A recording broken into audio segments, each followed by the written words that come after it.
एक बार महात्मा बुद्ध किसी गांव में गए। वहां एक स्त्री ने उनसे पूछा कि आप तो किसी राजकुमार की तरह दिखते हैं, आपने युवावस्था में गेरुआ वस्त्र क्यों धारण किया है? बुद्ध ने उत्तर दिया कि मैंने 3 प्रश्नों के हल ढूंढने के लिए संन्यास लिया है। बुद्ध ने कहा, हमारा शरीर युवा और आकर्षक है, लेकिन यह वृद्ध होगा, फिर बीमार होगा और अंत में यह मृत्यु को प्राप्त हो जाएगा। मुझे वृद्धावस्था, बीमारी और मृत्यु के कारण का ज्ञान प्राप्त करना है।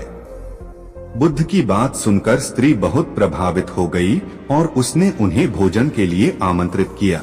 जैसे ही ये बात गांव के लोगों को मालूम हुई तो सभी ने बुद्ध से कहा कि वे उस स्त्री के यहाँ न जाएं, क्योंकि वह स्त्री चरित्रहीन है। बुद्ध ने गांव के सरपंच से पूछा कि क्या ये बात सही है। सरपंच ने भी गांव के लोगों की बात में सहमति जताई। तब बुद्ध ने सरपंच का एक हाथ पकड़कर कहा कि अब ताली बजाकर दिखाओ। इस पर सरपंच ने कहा कि यह असंभव है, एक हाथ से ताली नहीं बज सकती। बुद्ध ने कहा कि ठीक इसी प्रकार कोई स्त्री अकेले ही चरित्रहीन नहीं हो सकती है। यदि इस गांव के पुरुष चरित्रहीन नहीं होते तो वह स्त्री भी चरित्रहीन नहीं होती। गांव के सभी पुरुष बुद्ध की ये बात सुनकर शर्मिंदा हो गए। मन को वश में करने के लिए क्या करे? बुद्ध की कहानी। इस कहानी के पीछे के तर्क को अगर आप समझ गए तो आपका मन काबू में हो सकता है। पहली बार जब इस कहानी को मैंने पढ़ा तो मुझे इसका तर्क समझ नहीं आया, लेकिन इसका भाव प्रेरणादायी है। एक बार महात्मा बुद्ध किसी नगर से गुजर रहे थे। बुद्ध की नजर एक कपड़े के व्यापारी पर पड़ी, जो दुखी और हताश दिखाई दे रहा था। बुद्ध चलकर उनके पास गए और पूछा कि हे भंते, तुम इतने उदास क्यों हो? अगर तुम मुझे अपनी चिंता का विषय बताओ तो मैं तुम्हारी कुछ मदद कर सकता हूँ। कपड़े के व्यापारी ने बुद्ध को प्रणाम किया और उनको अंदर बुलाया।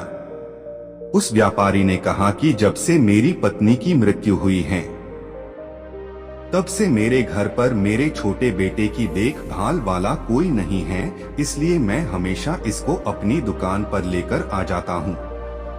लेकिन मेरी दुकान पर आने वाले हर ग्राहक की पगड़ी को उछालकर फेंक देता है, कभी कभी उनका झोला उठाकर बाहर फेंक देता है। मैंने इसको बहुत समझाया, डांटा, लेकिन यह नहीं समझा।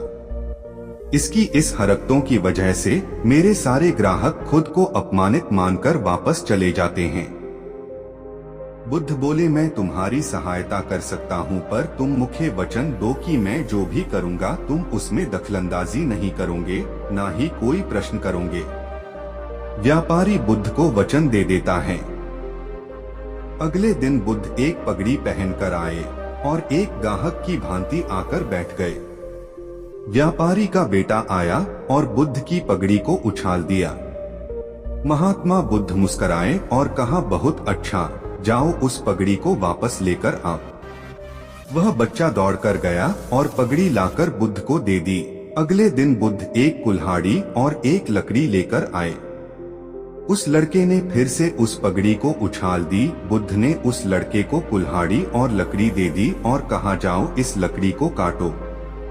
व्यापारी को थोड़ा सा डर लग रहा था कि कहीं उसके लड़के को चोट नहीं आ जाए, लेकिन उसको अपना वचन याद था। 7 दिन तक महात्मा बुद्ध कोई न कोई नया काम लेकर आते और उस लड़के से करवाते। शीघ्र ही वह लड़का भूल गया कि उसको किसी की पगड़ी उछालनी है। व्यापारी बहुत खुश हुआ और बुद्ध को धन्यवाद दिया।